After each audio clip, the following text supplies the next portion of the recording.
Ang walang kapantay na martial god, unang yugto. Kabanata 1486, mga pader. Ikaw. Bulong ng isa sa mga binata.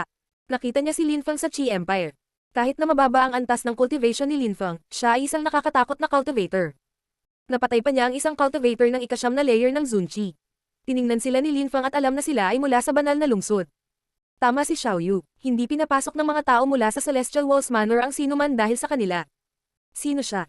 Tanong ng batang babae ng ikasyam na layer ng Zunqi na nakatingin kay Linfeng. Wala siyang mataas na antas ng paglilinang ngunit nagawa niyang makarating doon. Alam niya na ang antas ng paglilinang at mga kakayahan sa pakikipaglaban ay dalawang magkaibang bagay. Sinabi niya na wala siyang ibang gusto doon, ngunit ang mga taong iyon ay nakapasok. Linfeng, malamang narinig mo na siya noon pa. Sikat siya. Sabi ng taong iyon sa dalaga habang nakangiti. Linfeng. Bulong ng isang lalaki na naka-purple na damit. Si Linfeng mula sa lalawigan ng Bahwang. Sikat na sikat siya kahit sa ibang bansa. Kahit sa maliit na lungsod na ito ay narinig namin ang tungkol sa kanya. Sa pagpupulong ng mga emperador, pinatay niya ang ilan sa mga anak ng emperador. Pinatay pa niya ang ilang tao mula sa Chiklan sa sarili nilang teritoryo. Narinig ko na rin ang tungkol sa kanya. Hindi ko akalain na siya lang ang may lakas ng ika-6 na layer ng Zunqi. Hindi masama. Sabi ng dalaga na tumatango. Walang sinabi si Linfeng at mahinahong nakinig sa kanila. Dapat ay dumating siya para sa mga pader. Ano ang balak mong gawin? Nakangiting tanong ng isa sa mga binata mula sa banal na lungsod. Ano sa tingin mo ang balak kong gawin? Tanong ng magandang dalaga. Hindi pa nagpapakita si Brother Gu. Hintayin mo siya, hindi siya mahilig istorbohin ng ibang tao. Masayang sabi ng binata. Tumanggo ang magandang babae at sinabi kay Linfeng. Dapat kang pumunta sa ibang pagkakataon. Hindi pa ngayon ang tamang oras. Sino ang may-ari ng Celestial Walls Manor? Tanong ni Xiaoyu, ang aking guro. Walang pakialam na sabi ng magandang dalaga. Sa palagay ko ang panuntunan ay ang sinuman ay maaaring pumunta at gamitin ito bagaman. Sabi ni Xiaoyu, talaga. Sabi ng dalaga na tumatango. Kung ganun, bisita kami rito.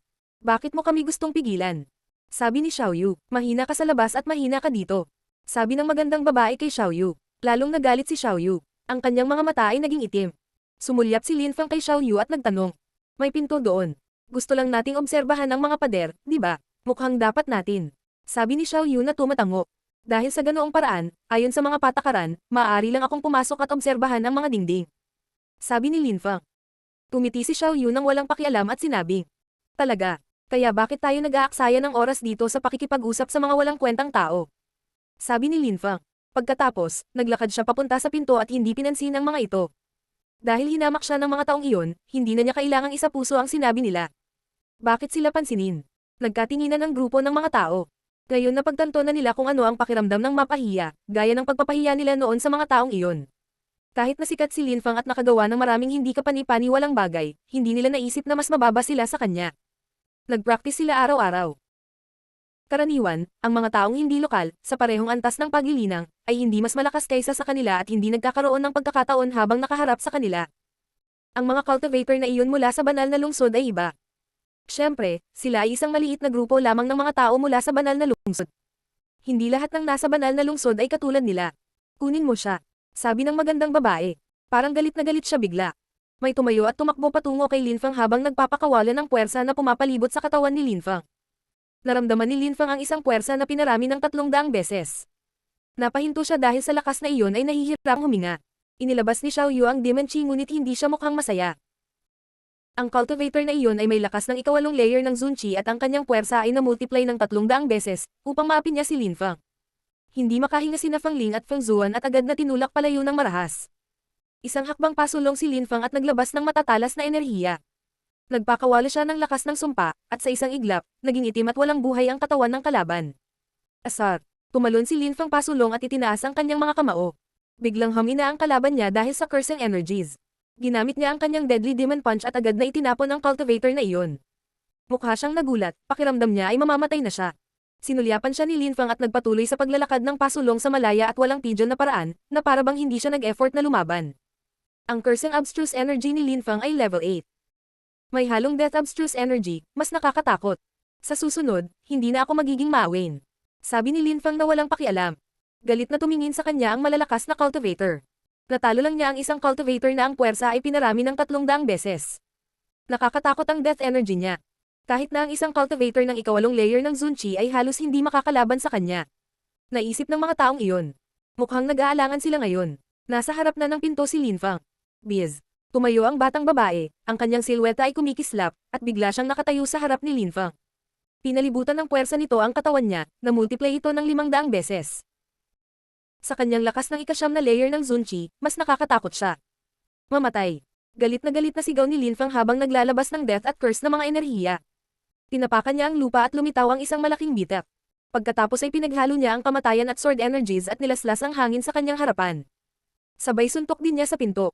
Terena, sumunod sina Fang Ling, Fang Zuan at Tao Yu. Tiningnan ni Linfang ang mga cultivator sa malamig na paraan. Nakipagkamay siya at gumagalaw ang sword energies patungo sa kanila. Pagkatapos, tumawid siya sa pinto. Pagkalampas niya sa pinto, naramdaman niyang may puwersang bumabalot sa kanyang katawan. Itinaas niya ang kanyang ulo at tumingin sa mga dingding. Isang espesyal na lakas ang lumitaw mula sa kanila na talagang mga markang may kakayahang mangapi sa kanilang mga katawan. Ano ang isang hindi kapanipaniwalang lakas? Nakakagulat, ang puwersa ay maaaring maging isang bagay na halos pisikal na maaari nating pag-aralan. Isip ni Linfang, ang mga pader na iyon ay hindi mabibili ng salapi. Hindi nakakagulat na ang mga tao mula sa banal na lungsod ay dumating sa lahat ng paraan upang pag-aralan ang mga ito.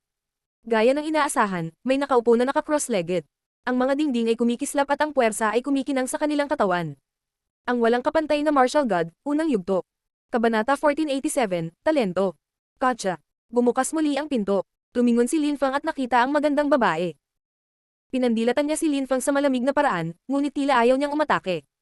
Hindi siya makaatake doon. Nagsasanay pa rin si Guli ng cultivation. Isang buwan na siyang nag-aaral ng force. I wonder kung gaano siya naging strong.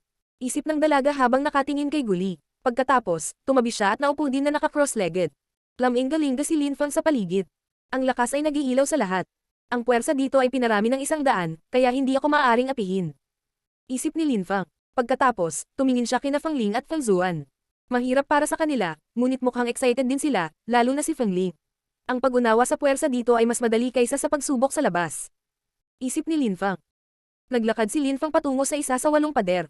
Pagkatapos, bigla, hindi na siya makagalaw pa. Pinarami ng 200. Napagtanto ni Linfang na ang bawat pader ay may iba't ibang lakas. Puwersa ang pumaligid sa katawan ni Linfang, na nagpakibot sa kanyang mga kalamnan. Nagsimulang kumulo ang kanyang dugo habang nagbabago ang bawat parte ng kanyang katawan. Sister, hindi yata kakayanin ng katawan ko kung magtagal ako dito. Maaari akong sumabog at mamatay. Sabi ni Fang Ling sa kanyang kapatid.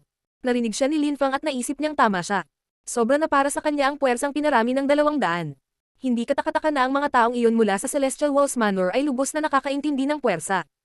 Isip ni Linfang. Kung hindi ginamit ni Linfang ang kanyang death curse and energies, hindi niya magagawang talunin ang cultivator na iyon ng ika-8 layer ng Zunchi. Ang kanyang puwersa lamang ang maaaring mangapi kay Linfang. Ang puwersa ng magandang babae ay mas nakakatakot, kasama ang lakas ng ika-9 na layer ng Zunchi, ang kanyang puwersa ay na-multiply na ng 500 beses. Ang mga taong iyon mula sa Celestial Walls Manor ay maaaring kunin ang bahuang kung gusto nila. Ano naman ang puwersa sa gitna? Ilang beses itong pinarami. Isip ni Linfang na nakatingin sa binata sa gitna. Nakita na rin ni Linfang ang binatang iyon dati. Ito ang hindi pa tumatayo nang itaas niya ang kanyang baso kay Linfang. 300 beses, kakayanin ko iyon. Isip ni Linfang nang makarating siya sa harap ng ika-3 pader. Umupo si Linfang na naka-cross-legged at ipinikit ang kanyang mga mata. Alam niyang hindi na siya makakapagtagal dito, kailangan niyang bumalik sa Tianjin City minsan. Umupo din sina Xiao Yu, Fang Ling at Fang Zuan, ngunit umupo sina Fang Ling at Fang Zuan sa harap ng unang pader, habang nakaupo si Xiao Yu sa harap ng pangalawa. Mabagal na lumipas ang oras. Maayos ang pakiramdam ni Linfang sa simula ngunit pagkatapos ng 2 oras, sumakit ang kanyang mga kalamnan at buto. Pagkaraan ng 4 na oras, pawis na pawis si Linfang, at mabilis siyang nakahinga. Parehong naramdaman ni Fang Ling at Fang Zuan kahit na nasa harap lang sila ng unang pader. Bukod dito, ang katawan ni Linfang ay nalinas ng mga ilaw ng gate sa Tiantai, kaya kahit masakit ang puwersa, ito ay kapaki-pakinabang din. Pinag-aaralan at pinag-aaralan niya ito. Isang bagong uri ng puwersa ang lumitaw pa sa loob ng kanyang katawan. Una siyang inapi, tapos nasanay siya, tapos sinarang niya at binago tapos natutunan niya kung paano gamitin. Unti-unti, nag-adjust si Linfang dito. Sa huli, kaya niyang huminga at huminga ng lakas. 4 na oras na ang lumas. Sa labas ng mundo, hindi siya magkakaroon ng ganoong pagkakataon sa loob ng 1 buwan o kahit 1 taon. Gumalaw si Linfang, pumutok ang kanyang mga kalamnan dahil sa pressure. Nakakatulong ito na maunawaan ang puwersa, ngunit nakakatulong din ito sa akin na maging mas malakas at pinapabuti nito ang aking pisikal na katawan. Isip ni Linfang. Tumingin siya sa paligid at naisip na hindi kapanipaniwala ang lumikha ng mga pader na iyon. Dapat kaya kong tiisin ang puwersa na pinarami ng 400 ngayon. Isip ni Linfang. Naglakad siya patungo sa pang-4 na pader, kagad, muli siyang pinahirapan ng puwersa. Umupo si Linfang at pinag-aralan muli ang puwersa, hindi nag-aksaya ng anumang oras. Pagkalipas ng 5 araw, naglakad si Linfang patungo sa ika-5 pader. Pagkaraan ng 9 na araw, naglakad si Linfang patungo sa ika-6 na pader, kung saan dumami ang puwersa sa 600. Akala ni Linfang ay sisabog siya sa hindi kapanipaniwalang pressure na iyon. Sa pagkakataong ito, 6 na araw siyang nasa harap ng pader na iyon para masanay. Sa ika-7 araw, lumakad siya sa ika-7 pader. Si Linfang ay gumugol ng mas kaunting oras sa harap ng ika-7 pader, 4 na araw lamang. Pagkatapos ng ika-8 pader, gumawa siya ng bilog sigid. Hindi siya malayo sa unang pader, ngunit ang puwersa doon ay mas malakas kaysa sa isa sa unang pader. Ang puwersa ay mas malakas at ang pangunawa ni Linfang sa puwersa ay nagiging mas mahusay. Sa harap ng ika-7 pader, binuksan ng magandang babae ang kanyang mga mata at nakita si Linfang. Galit na galit ang itsura niya. 20 araw lang ang kailangan ni Linfang para pag-aralan ang puwersa sa lugar na iyon. Mas mabilis pa siya kaysa kay Guli. Nagtataka ako kung gaano kalakas ang kanyang puwersa. Isip ng dalaga. Ang pag-aaral at pagtitiis ng puwersa ay dalawang magkaibang bagay. Naramdaman lang ni Linfang ang puwersa, tiniis at naunawaan niya ito. Gayunpaman, imposible na ang kanyang puwersa ay na-multiply ng 800 beses, kung hindi, siya ay umalis na. Tumayo ang magandang babae at umalis. Siya ay nanirahan doon sa loob ng maraming taon. Ang pag-aaral ng puwersa doon ay naging walang kabuluhan para sa kanya, ngunit para sa mga tagalabas, ito ay isang kayamanan. Nagbago ang opinyon ng magandang babae tungkol kay Linfang. Sikat siya at kahit sa Celestial Walls Manor, napatunayan niya kung gaano siya kagaling at galing. Ang walang kapantay na martial god, unang yugto. Kabanata 1488, ang matanda at ang binata. Sina Fang Zuan at Fang Ling ay naghihintay na sa labas ng magkasama. Umalis sila ilang araw bago sila sumuko sa ika-4 na pader. Hindi naman ganoon kalayo ang mga taga Holy City. Pinag-usapan nila si Guli at Linfang. Nandoon pa rin si Linfang. Kahit na ang ika-5 at ika-6 na pader ay hindi siya natakot. Desidido siya, kahit lumuhad ay wala siyang pakialam. Matagal na siyang nandoon. Sabi ng isang binata na nagsasalita tungkol kay Linfang. 20 days lang, walang ibig sabihin. Ganoon din ang ginawa namin. Sabi ng isa pa, talaga. Ang dalawang magagandang babae ay malakas ngunit hindi sila nagtagal doon. Hindi naman sila masyadong mahina. Ang pinaka-importante ay ang ganda talaga nila. Pinag-uusapan ng mga taong iyon ang tungkol kay Fang Ling at Fang Zuan ngayon. Si Fang Zuan ay isa sa 4 na pinakamagandang babae mula sa lalawigan ng Bahwang. Siya ay may makapal na dibdib, isang hindi kapanipaniwalang figure, at magandang balat. Si Fang Ling ay balingkinitan at matikas, kahit na hindi siya kasing sexy ni Fang Zuan, siya ay kaakit-akit pa rin. Haha, gusto mo bang iuwi sila? Natatawang sabi ng isa sa kanila. Nagkibit-balikat ang cultivator na iyon na tinatawag na Tian Roo at sinabi. Kung hindi pa sila nagsisex, hindi sila maaaring maging mabuting asawa. Dapat tanungin mo sila kung papayag sila. Sabi ng isa pa, sumulyap si Tian Roo kina Fang Ling at Fang Zuan at ngumiti. Masarap magpakasal sa dalawang magkapatid, lalo na sa kanilang hitsura. Mukhang galit na galit sina Fang Ling at Fang Zuan. Gustong magsalita ni Fang Ling, ngunit pinigilan siya ni Fang Zuan. Tinitian niya ang binatang iyon at sinabi, paumanhin, mayroon na kami. Ganoon ba? Sabi ng binata habang pinakawalan ng China umapi sa kanila. Nagsimulang tumibok ang puso ni Fang Ling. Talaga, nakita mo na siya. Kung matatalo mo siya, isasaalang-alang ka namin ng kapatid ko. Sabi ni Fang Zuan. Galit na galit siya pero hindi niya ipinakita. Si Fang Zuan ay kumbinsido na kung ang taong iyon ay lalaban kay Linfang, siya ay matatalo. Kehe, magandang suggestion yan. Nakangiting sabi ng binata. Ako, si Zhou Tianroo, ay napakaswerte lang. Haha, ang swerte mo talaga, matutulog ka sa dalawang magandang babae. Sabi nung iba na tumatawa. Kinokontrol ni Fang Zuan ang sarili, ngunit namumula ang pisngi ni Fang Ling, galit na galit siya. Mabagal na lumipas ang oras. Halos 1 buwan na doon si Linfang. Sa ika-30 araw, 2 tao ang lumitaw. Ang isa sa kanila ay isang matandang may puting balbas na mukhang misteryoso. Siya ay may kilos ng isang transcendent na nilalang habang mukhang ermitanyo din. Pagkatapos, umupo siya sa isang ulap sa kalangitan. Sa likod niya ay isang binata, guwapo siya at nakasuot ng damit monghe. Guro, bumalik ka na, sabi ng ilang taong nakakilala sa dalawang silweta sa langit. Mukhang masaya sila. Ang kanilang guro ay may kasamang alagad at umalis ng 1 taon. Ngayon ay bumalik na siya. Sa labas ng silid, tumingin sa kanila ang magandang babae at umangat sa hangin. Guro, alagad, nakabalik ka na, sa wakas. Sister, matagal-tagal tayong hindi nagkita. Lalo kang gumaganda. Sabi ng binata na nakaputing damit habang nakangiti. Binobola mo ako. Marami ka ng nilaibat. Ngayong nakalusot ka na sa ika-5 layer ng Zunchi, mabilis kang umuunlad. Ang iyong puwersa ay dapat kasing lakas ng sa akin. Sabi ng magandang babae. Salamat aming guro. Malaki ang ginawa niya para turuan ako. Sabi ng binata. Marami na kaming pinagdaanan pagkatapos naming maglayo. Kahit ilang emperador ay nagbanta sa amin.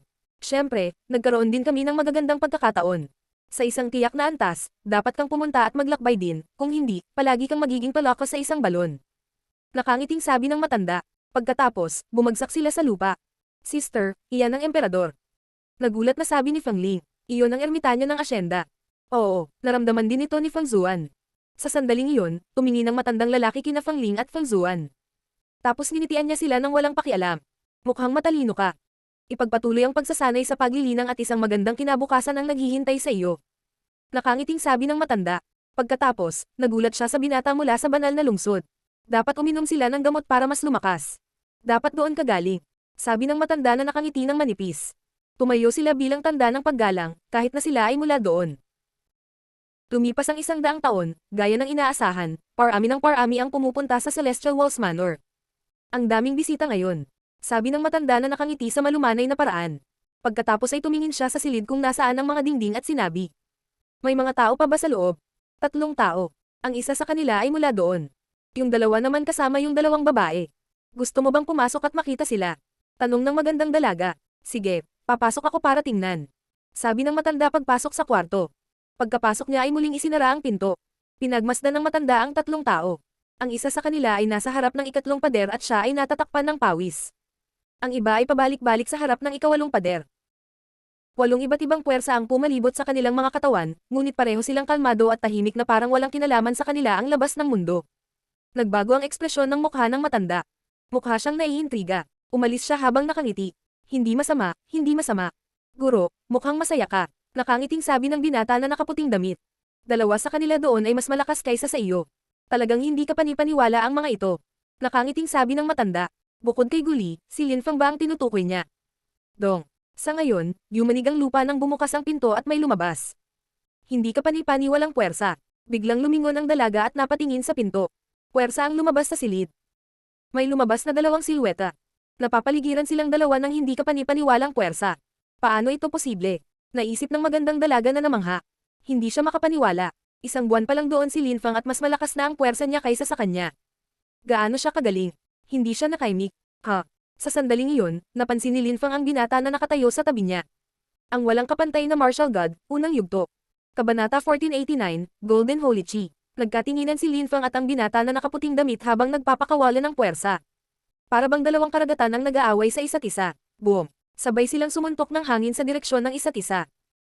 Hindi sila gumamit ng anumang espesyal na kapangyarihan, puwersa lamang. Matapos magsalubong ang kanilang mga kamao, pareho silang ngumiti ng napakarilag. Akala ko mas malakas ang puwersa ko kaysa sa iyo. Sabi ng binata na nakaputing damit na masayang nakangiti.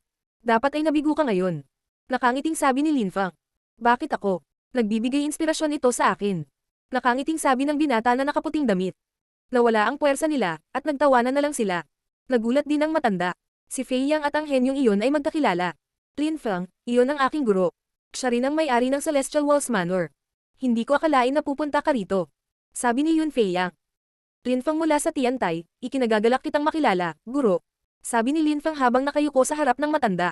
Haha, ang daming henyo. Si Emperor Yu at Emperor Shi ay mahusay na mga guro, nakikita ko. Pareho kayong namumukuntangi. Nakangiting sabi ng matanda. Ang may-ari ng Celestial Walls Manor ay isang ermitanyo, ngunit alam niya ang tungkol sa mga nangyayari sa labas ng mundo. Hindi naman siya nagtanong, may alam lang siya. Kaya sumali ka sa Tiantay. Sabi ni Yun Fei Yang. Alam niya ang tungkol sa mga maimpluwensyang grupo ng Imperial ng Bahwang. Pagkatapos ay ipinakilala niya ang magandang babae. Iyan ang aking kapwa-disipulo, si Bei Yan yun.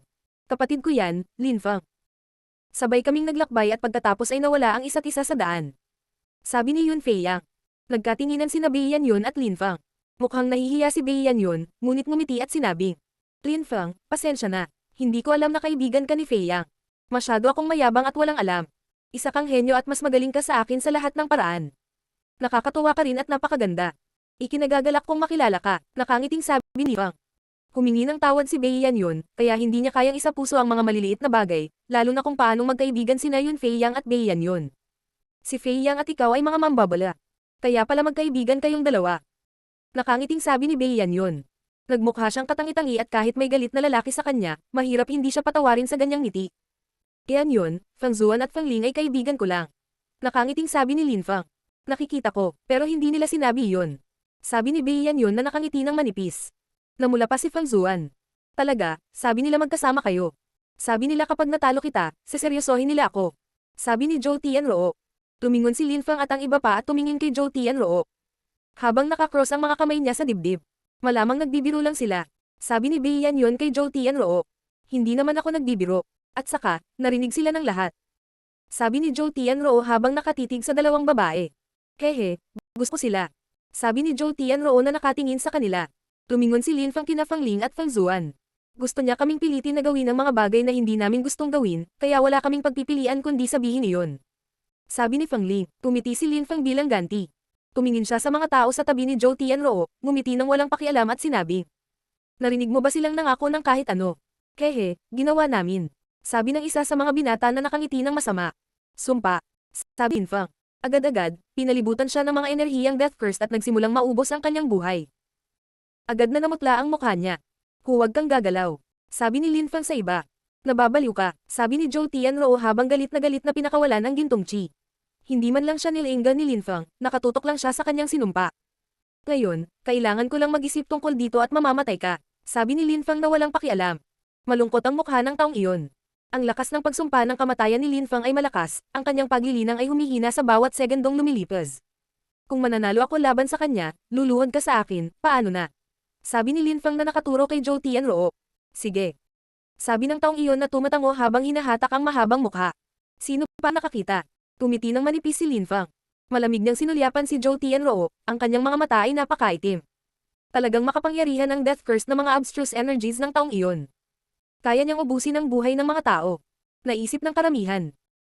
May sinabi ang dalawa kong kaibigan dahil isa kang walang kwentang gago na pinipilit ang mga babae. Wala akong masyadong masabi tungkol sa mga ganyang tao. Sabi ni Lin Feng. Talaga, mag-away tayo. Sabi ni Zhou Tianruo. Bumangon siya sa hangin at naglabas ng gintong chi. Agad na nabuo ang isang gintong baluti sa paligid niya. Ginawa niya iyon kaagad dahil gusto niyang protektahan ang kanyang sarili laban sa death curse ng energies ni Lin Feng. Halika. Galit na sigaw ni Zhou Tianruo. Sa isang iglap, ang kanyang ginintoang chi ay naging matalim na espada at mabilis na lumipat patungo kay Lin Feng. Mukhang nag-aalala sina Fang Ling at Fang Zuan. Ang mga taong iyon ay nagmula sa banal na lungsod. Ang walang kapantay na martial god, unang yugto. Kabanata 1490, ang mga paako sa iyong mukha. Top level abstruse energy, alam din niya ang ilang hindi kapanipaniwalang kasanayan. Ang gold abstruse energy ay parang kapareho ng golden holy chi. Isip ni Lin Feng, pinagmamasdan si Zhou Tianruo. Ang baluti na iyon ay hindi isang banal na sandata, ito ay nabuo mula sa kanyang sariling chi. Madaling matatalo ni Zhou Tianruo ang mga cultivator sa tuktok ng ikasyam na layer ng Zun Chi. Ngunit si Lin Feng ay hindi isang pushover. Halika dito, sigaw ni Zhou Tianruo habang umaangat sa ere. 10,000 metro na ang taas niya sa langit. Siya ay bumangon sa himpapawid dahil siya ay isang bisita at kung sila ay mananatili ng napakalapit sa lupa, masisira nila ang Celestial Walls Manor. Lumitaw ang matatalim na ilaw mula sa mga mata ni Lin Feng. Ang lupa ay nanginginig, at isang galit na karagatan ng mga enerhiya ang lumitaw sa kalangitan. Maging ang puwersang tumalsik palabas ng silid ay itinutulak palayo at nagiging mas maliliit na sinulid.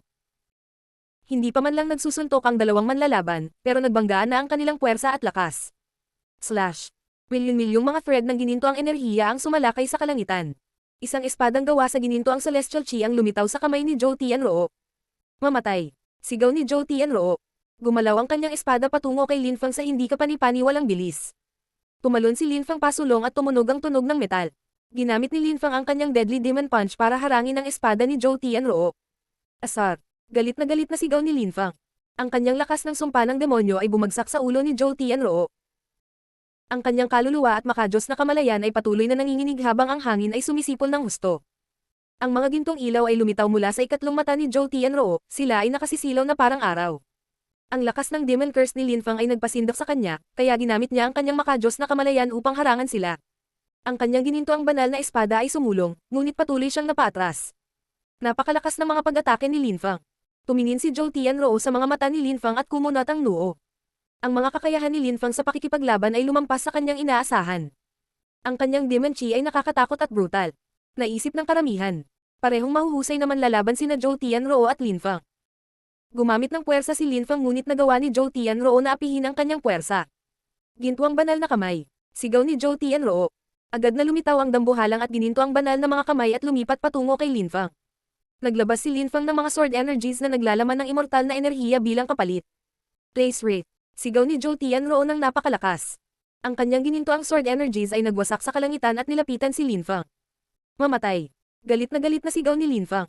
Ang kanyang sword chi ay sumipol.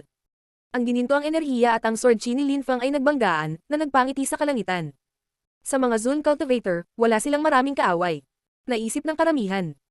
Kumalat ang mga dagandong sa hangin habang si Lin Fang ay tumalon pasulong. Napapaligiran siya ng puwersa. Napakabilis ni Lin Fang.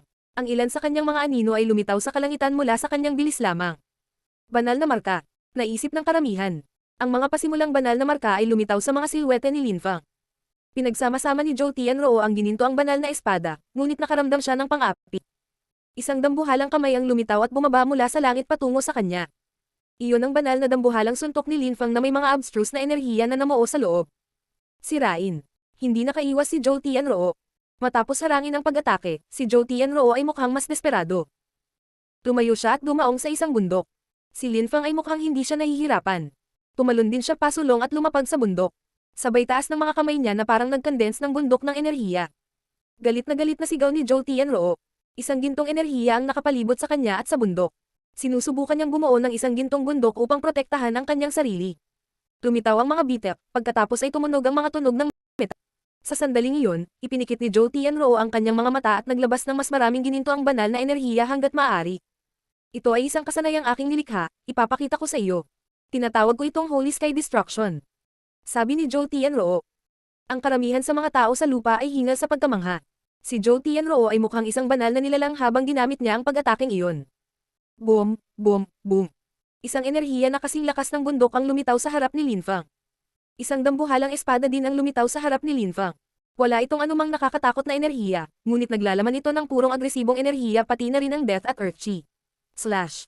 Isang bitak ang lumitaw sa kalangitan habang si Zhou Tianruo mismo ay naging isang banal na liwanag na tumatama sa kalangitan.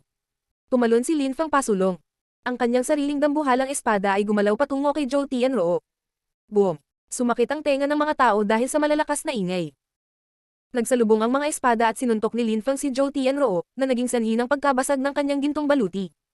Nagpatuloy si Lin Fang sa pagtakbo patungo kay Zhou Tianruo at tumalon sa ibabaw niya. Dinurog niya si Zhou Tianruo gamit ang kanyang mga paa at ang kalahati ng Zhou Tianruo ay inilibing sa isang bundok. Gaano nakakatakot? Naisip ng karamihan.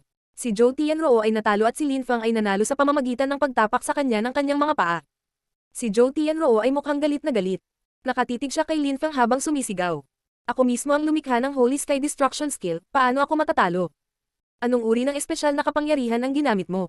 Tumingin si Lin Fang sa kanya sa paraang hinamak at tumawa. Holy Sky Destruction. Lahat ng pag-atake ko ay may pangalan dahil nilikha ko silang lahat. Sabi ni Lin Fang sa mapanghamak na paraan.